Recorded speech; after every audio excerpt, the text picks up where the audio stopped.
Hi everyone. आज के इस वीडियो में हम बात करने वाले हैं टेंटेक्स 4 टैबलेट के बारे में। जैसे कि इस टैबलेट के क्या फायदे रहते हैं या कौन सी बीमारी में इसका उपयोग किया जाता है, महिला पुरुष कौन इसको ले सकते हैं, कितनी मात्रा इसकी ले सकते हैं, कितने लंबे समय तक इसको लेना है और इस टैबलेट को यूज करते दौरान हमें क्या सावधानियां रखना है। इन सभी टॉपिक के बारे में वीडियो में विस्तार से जानेंगे, तो वीडियो को पूरा देखें। तो आइए हम बात करते हैं कि सबसे पहले तो जो टेंटेक्स 4 टैबलेट होती है, इसको हम किसको दे सकते हैं, महिला या पुरुष को। तो ये जो टैबलेट है इस तरह से डिजाइन की गई है कि इसको सिर्फ हम पुरुषों को दे सकते हैं, महिलाओं को नहीं देते हैं। महिलाओं के लिए सेक्सुअल डिसऑर्डर को ठीक करने के लिए अदर मेडिसिन आती हैं। तो कुल मिला के बात करें कि ये जो टैबलेट है टेंटेक्स 4 हिमालय ब्रांड की, ये सिर्फ हम पुरुषों को देते हैं, ओनली पुरुषों के लिए ही इस टैबलेट को बनाया गया है। ठीक है, तो जैसे कि हम बात करें कि इस टैबलेट का उपयोग हम कब करते हैं या क्या बेनिफिट्स इसके रहते हैं या कौन से डिजीज को क्योर करने के लिए इस टैबलेट का उपयोग कराया जाता है।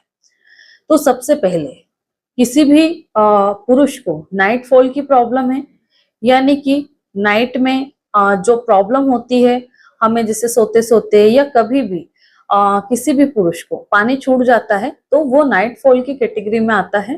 तो नाइट फॉल की प्रॉब्लम को ठीक करने के लिए, या कई बारी फोन पे बातें करते करते रिलीज हो जाता है तो उसको नाइट फॉल बोला जाता है, तो उसको ठीक करने के लिए इस दवाई को देते हैं। इसके बाद में जैसे किसी भी पुरुष को इरेक्टाइल डिस्फंक्शन की प्रॉब्लम है, किसी को प्री मैच्योर इजैकुलेशन की प्रॉब्लम है। प्री मैच्योर इजैकुलेशन क्या होता है कि बहुत कम टाइम में डिस्चार्ज हो जाना या इजैकुलेशन हो जाता है, बहुत कम टाइम लगता है। इसके बाद में जैसे किसी भी पुरुष को बहुत ज्यादा एक्साइटमेंट रहता है कि मुझे रिलेशन बनाना है, और जब रिलेशन बनाने जाते हैं तो इरेक्शन से नहीं आते हैं, यानी कि तनाव नहीं आता है। तो वो तनाव ना आने के भी बहुत सारे कारण रहते हैं, तो उस प्रॉब्लम को ठीक करने के लिए भी इसको देते हैं, यानी कि इरेक्शन प्रॉपर तरीके से आए, टाइटनेस हो और ज्यादा टाइम लगे, उसके लिए खासकर इस दवाई का उपयोग किया जाता है। इसके बाद में जैसे किसी का जो सीमेन है काफी पतला है, यानी कि वीर्य बहुत पतला है, किसी को बहुत कम मात्रा में रिलीज होता है।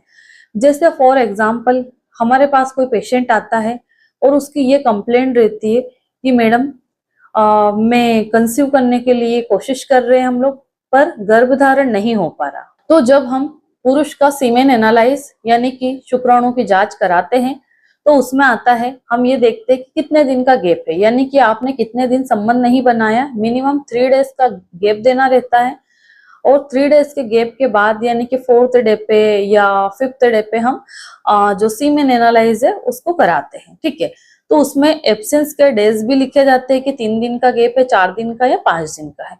फिर उसके हिसाब से वॉल्यूम भी देखा जाता है। तो कई सारे पुरुष को वॉल्यूम जैसे 0.5 ml यानी कि आधा ml निकला, 1 ml निकला, 1.5 ml निकला, 2 ml निकला, मतलब नॉर्मल रेंज से कम आ रहा है। ठीक है, तो यानी कि आपका जो वीर्य है वो काफी कम मात्रा में बन रहा है, या फिर सीमेन कम रिलीज हो रहा है। ठीक है, सीमेन कम रिलीज होने के भी कई सारे रीजन रहते हैं। तो अभी हम एक नॉर्मल टॉपिक पे बात कर रहे हैं, हमें बहुत डीपली जाने की जरूरत नहीं है अभी। तो ऐसे पेशेंट को भी इस दवाई को रिकमेंड की जाती है।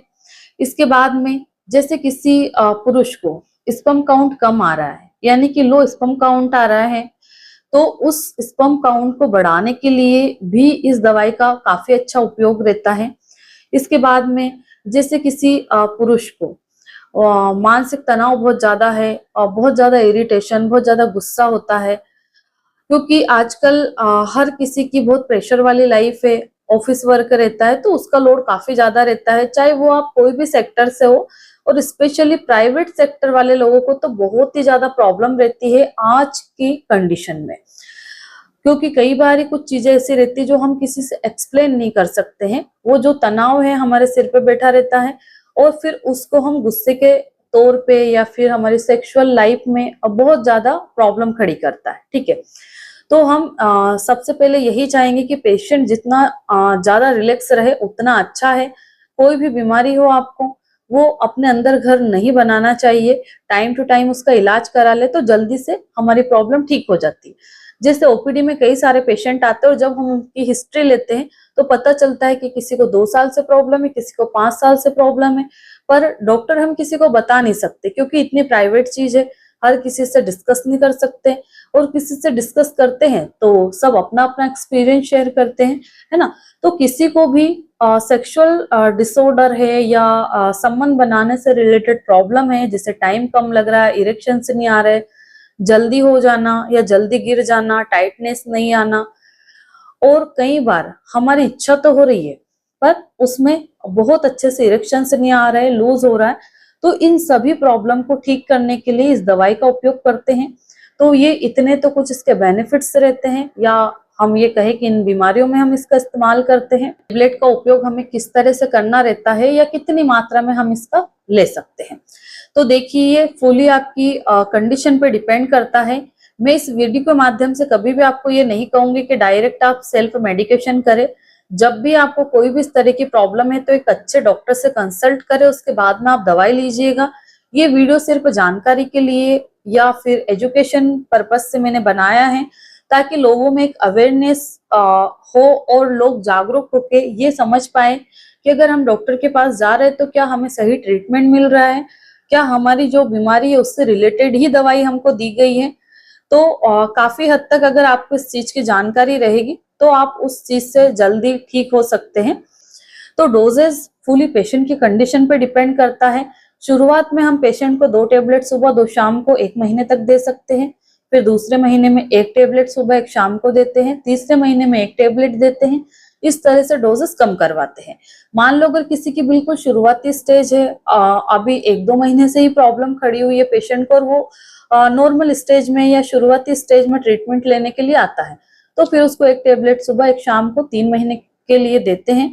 पेशेंट की कंडीशन देख करके 1 महीने के बाद में डोजेस कम भी कर सकते हैं, अगर आराम नहीं पड़ रहा तो डोजेस बढ़ाने भी पड़ सकते हैं। तो ये फुली पेशेंट की कंडीशन पर डिपेंड करता है। इस टेबलेट को सुबह शाम खाने के बाद में लिया जाता है, नॉर्मल पानी से भी ले सकते हैं और दूध के साथ भी ले सकते हैं। अब हम बात करें कि हमें क्या स्पेशल सावधानी बरतना है इस टेबलेट को खाते समय या किसको नहीं लेना चाहिए। तो जैसे आपको अगर कोई भी स्पेशल डिजीज है, जैसे हार्ट से रिलेटेड, किडनी से रिलेटेड, लीवर से रिलेटेड, या अदर कोई भी स्पेशल डिजीज है जैसे हर्निया है ना, तो जब भी आप ये मेडिसिन लेने के लिए सोच रहे हैं और जब भी आप डॉक्टर से कंसल्ट करें तो अपने डॉक्टर को जरूर अपनी प्रीवियस हिस्ट्री बताएं कि डॉक्टर मुझे इस तरह की प्रॉब्लम है, या फिर हाई ब्लड प्रेशर है आपका, लो बीपी की प्रॉब्लम है, या फिर आप डायबिटिक पेशेंट है, किसी भी तरह की एक्स्ट्रा प्रॉब्लम आपको है तो आपको डॉक्टर को एक्सप्लेन करना चाहिए, जिससे कि डॉक्टर अच्छे से आपके डोजेस सेट कर पाए, ताकि आपको इन फ्यूचर कोई प्रॉब्लम क्रिएट ना हो इस दवाई की वजह से। इस टेबलेट का असर हमें कितने दिन में होने लगता है, तो जैसे ही आप इस टेबलेट को शुरू करेंगे तो 7 दिन से लेके 15 दिन के अंदर या बीच में आपको इसका असर मिलने लग जाता है। देखिए हर पेशेंट की बॉडी अलग है, तो किसी को 4-5 दिन में भी शुरू हो सकता है, किसी को 15 दिन भी लग सकते हैं। कोर्स 3 मंथ का रहता है। अगर हमें ऐसा लगता है कि पेशेंट को बहुत ज्यादा वीकनेस है, न्यूट्रिशन डेफिशिएंसी है, तो इसके साथ में हम मल्टीविटामिन भी ऐड कर सकते हैं, प्रोटीन पाउडर भी पेशेंट को दे सकते हैं। वो पूरा पेशेंट की कंप्लेंट एंड कंडीशन पे डिपेंड करता है कि हमें क्या क्या मेडिसिन पेशेंट को ऐड करना है। अब हम बात करें कि इसके क्या साइड इफेक्ट होते हैं और इस दौरान हमें क्या नहीं करना चाहिए। तो अगर आप किसी भी तरह का नशा करते हैं इस दवाई को लेते दौरान तो वो नहीं करना चाहिए, क्योंकि कोई भी नशा अगर हम करते हैं तो वो दवाई अच्छे से असर नहीं कर पाती या फिर उसका उल्टा रिएक्शन करने लगती है। अगर साइड इफेक्ट के बारे में हम बात करें तो इसको लेने के बाद में जैसे कभी कभी आपको थोड़ी गर्मी बढ़ सकती है बॉडी में, नींद कम आना, हेडेक होना, या फिर उल्टी जी घबराहट या पेट में दर्द, इस तरह के साइड इफेक्ट हो सकते हैं, पर ये हर किसी को नहीं होते हैं। पर अगर आपको इस तरह के कोई भी साइड इफेक्ट हो रहे या इस टेबलेट को उपयोग करने के बाद में बॉडी में कुछ अलग ही चेंजेस नजर आ रहे हैं, जो आपको ऐसा लग रहा है कि मुझे टेबलेट खाने के बाद मेरी बॉडी में काफी सारा बदलाव देखने को मिल रहा है, जो कि साइड इफेक्ट के तौर पे उभर के आ रहा है, तो फिर आपको इसको बंद कर देना है और एक बार ही अपने जो भी डॉक्टर ने आपको प्रिस्क्राइब किया उनसे बात करनी चाहिए इस मैटर में।